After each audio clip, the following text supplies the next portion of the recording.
Liebe Freunde, ich spreche für den Berufsverband der Kinder- und Jugendärzte in Deutschland, der mehr als 12.000 Ärztinnen und Ärzte für Kinder und Jugendliche vertritt. Ständig und jetzt auch jüngst wieder von einer jüdischen Ärzteorganisation im Hinblick auf den Kongress morgen wird die medizinische Notwendigkeit von Beschneidungen als Alibi dafür herangezogen, dass es richtig ist und notwendig, allen kleinen Jungen die Vorhaut abzuschneiden. So wird die Medizin zur Hure gemacht. Zur Hure, mit der sich jene im Bett wälzen, die Lust daran haben, Kontrolle über die Sexualität von unmündigen Knaben zu haben. So wird die Medizin zur Hure gemacht für eine jahrtausendealte Tradition von Gewalt an Wehrlosen im Namen einer höheren Macht.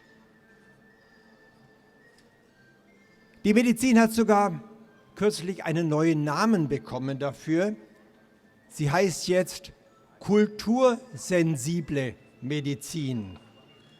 Was gut, liberal, einfühlsam klingt, ist in Wirklichkeit eine ganz entsetzliche Worthülse. Kultursensible Medizin ist die rosa Brille, durch die geschaut die Genitalverstümmelung an Mädchen und Jungen plötzlich etwas Gutes und Positives werden soll. Was sind wir so sensibel, so respektvoll anderen Kulturen gegenüber? Wer wird uns da kritisieren? Kultursensibel, liebe Freunde, können wir Narkosen machen, wenn dem Dieb die rechte Hand abgehackt wird. Kultursensibel können wir auch den Giftcocktail mischen, mit dem Todesurteile vollzogen werden. Andere Ebenen, aber auch kultursensibel. Die Medizin, liebe Freunde, die dient nicht der Kultur. Sie dient den einzelnen Menschen, sie dient dem Wohl der einzelnen Menschen und sie dient dem Gemeinwohl. Medizin ist kein Machtinstrument und Medizin ist kein Alibi. Dafür haben wir die Religionen jahrhundertelang missbraucht.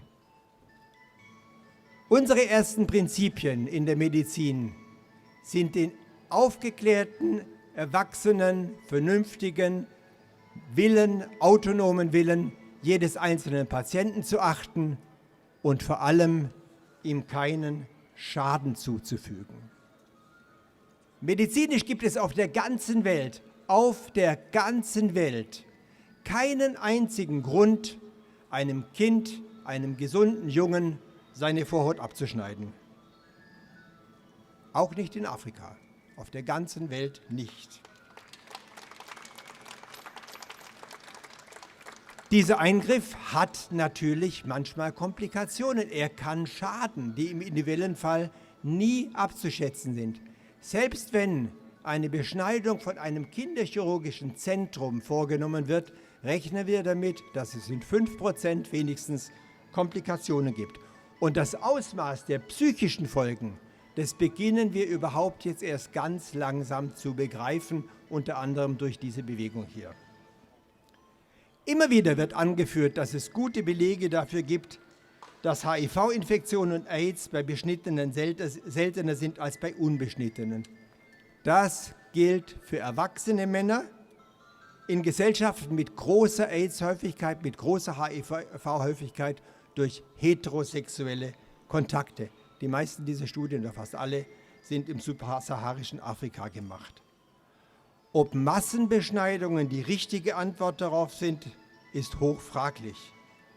Man kann die Mittel, die man für die Massenbeschneidung verwendet, möglicherweise auch für andere wirkliche Schutzmaßnahmen verwenden. Und wirklicher Schutz vor Ansteckung mit HIV beim Sex bieten nach wie vor Kondome, die frühzeitige Therapie nach Ansteckung, die Treue in der Partnerschaft.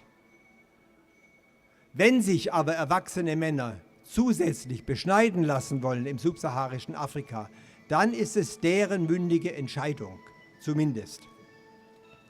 Das hat mit den unmündigen Kindern überhaupt nichts zu tun.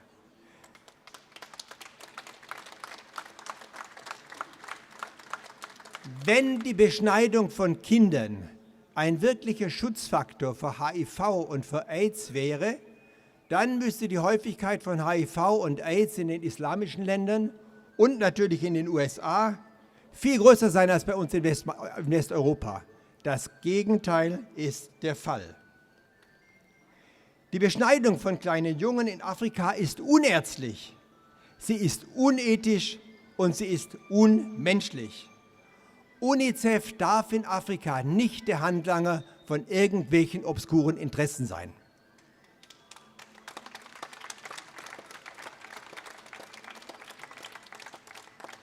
Unser oberstes Gebot, nicht zu schaden, wurde auch schon vor über 2000 Jahren formuliert. Die mündige Entscheidung eines jeden Menschen bei jeder medizinischen Maßnahme, die ist unabdingbar. Deshalb lehnen alle Kinder- und jugendärztlichen Gesellschaften in Deutschland eine Beschneidung von gesunden Knaben ab. Diese Ablehnung ist in den letzten 5 Jahren wiederholt und in ganz großer Einmütigkeit begründet worden. Sie wurde jetzt zweimal bereits in den letzten 5 Jahren von der Kommission für ethische Fragen der Deutschen Akademie für Kinder- und Jugendmedizin, der Dachgesellschaft über alle Gruppen bestätigt und nochmal festgeschrieben. Wir wissen, dass wir uns damit im Konflikt mit dem deutschen Beschneidungsparagraphen befinden. Wir wissen auch, dass wir uns damit im Konflikt mit 2 großen Weltreligionen befinden. Aber Ärztinnen und Ärzte sind in ihrer Entscheidung genauso frei wie Eltern. Sie müssen nicht alles tun, was Eltern wollen.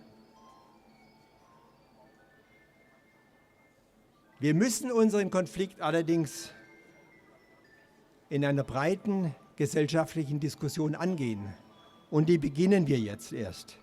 Und der Dialog, der muss vorangetrieben werden. Unser Ziel ist es, dass unsere gesamte bunte und aus vielen Kulturen zusammengesetzte Gesellschaft einig ist, dass es tief unmoralisch ist, Kinder ohne gesundheitlichen Anlass an ihren Geschlechtsteilen zu operieren und zu verletzen. Und ich danke Ihnen, ich danke euch allen, dass ihr diesen Dialog vorantreibt.